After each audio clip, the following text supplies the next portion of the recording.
As a part of National Hispanic Heritage Month, Crypto and I are going through our Oxford Book of Latin American Short Stories.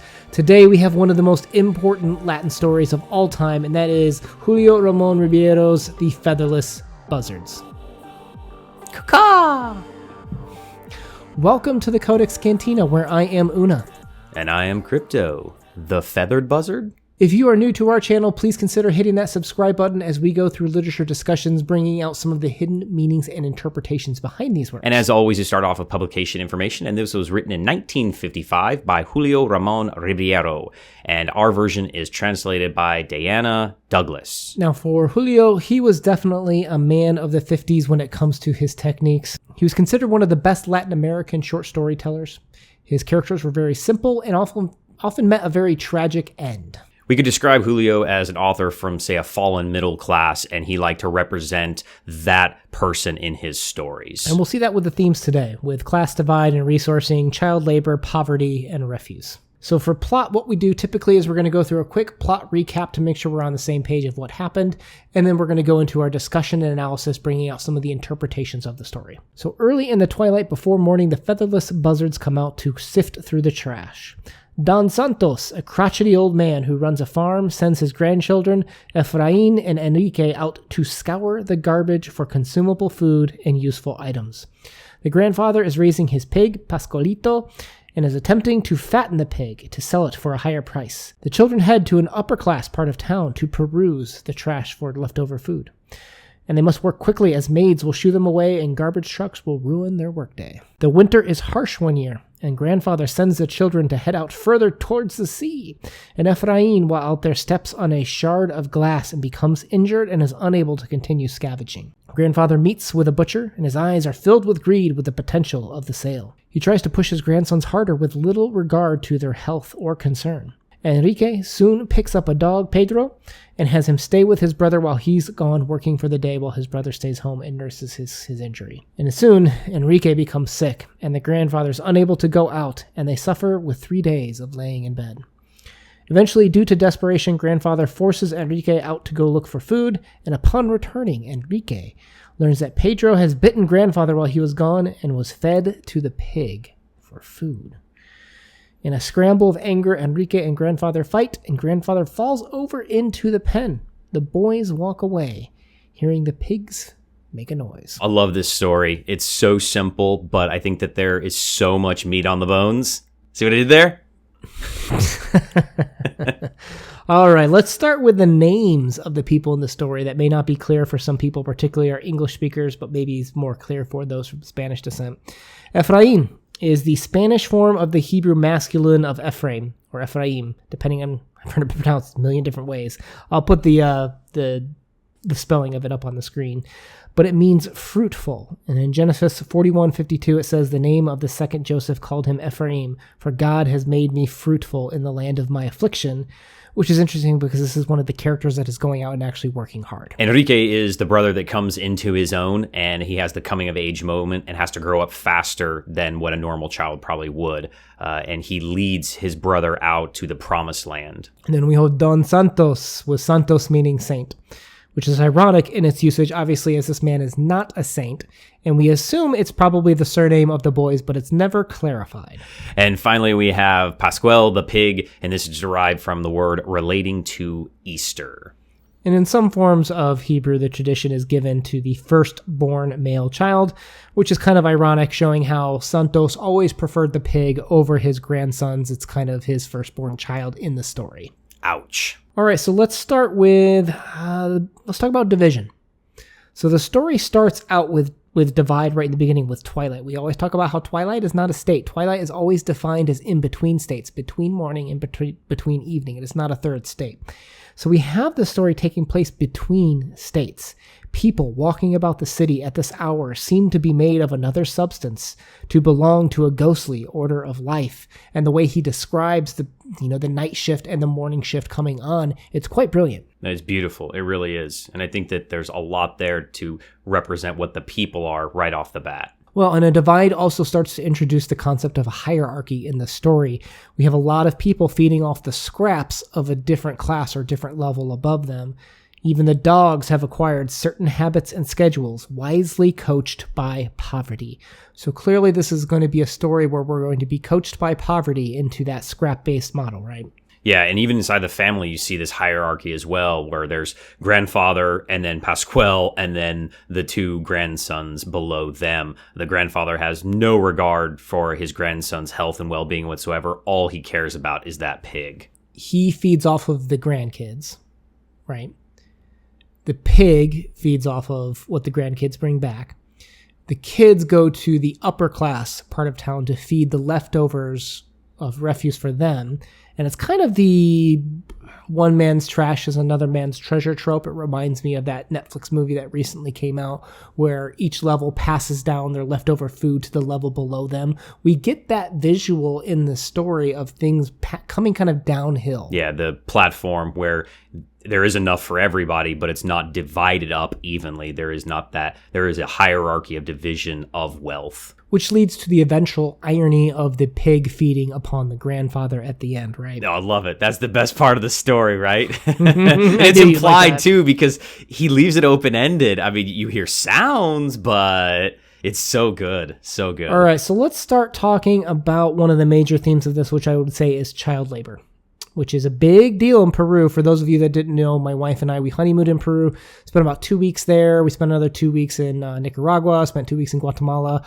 Love visiting Latin America, but child labor is a very serious thing there. I put a link to an article below from The Guardian. There's tons of articles out there, but it'll give you some quotes and ideas about life is different there, in terms of kids being forced to wake up at 4 a.m. and work in the agricultural or some type of manual labor, only to have to walk 40 minutes to an hour to school, go to school all day, walk 40 minutes to an hour back home, and then work on the farm all day. Child labor is a very serious concern in a lot of these cultures. And if you said they got to go to school, that was very, very lucky if they did get to go to school. Many times they are working 16, 18 hours, 6-7 days a week. So school is almost a reprieve for them.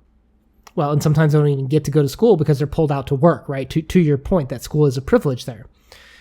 And we see the grandfather become a representation of adults forcing problems or labor onto children in the story, do we not? Oh, for sure. Yeah, they're having to grow up way too fast to do what adults should be doing instead of being a kid.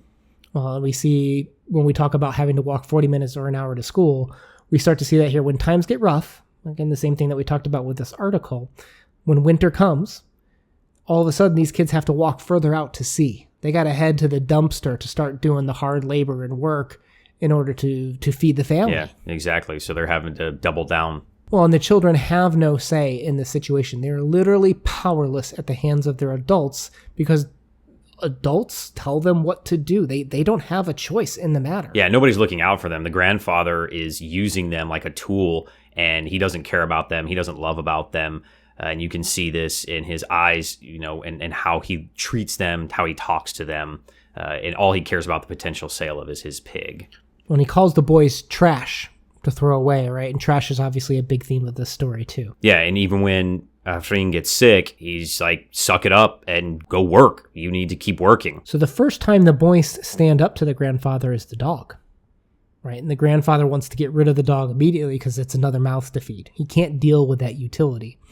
But as soon as the boy, Enrique, says, well, the dog's going to help me find food for you, that's when the grandfather's like, okay, this thing is a tool for me. It can provide a service. That's when the grandfather turns around on opinion, not when it's a dog to keep your sick grandson who's possibly dying of a foot infection here company. Yeah. I think with the dog, too, you see that the grandfather only views it as a tool, and anybody as a tool. But with the kids, the boys, they think that the dog needs to be saved because of that childhood innocence, that they're caring for someone else more than they care for themselves.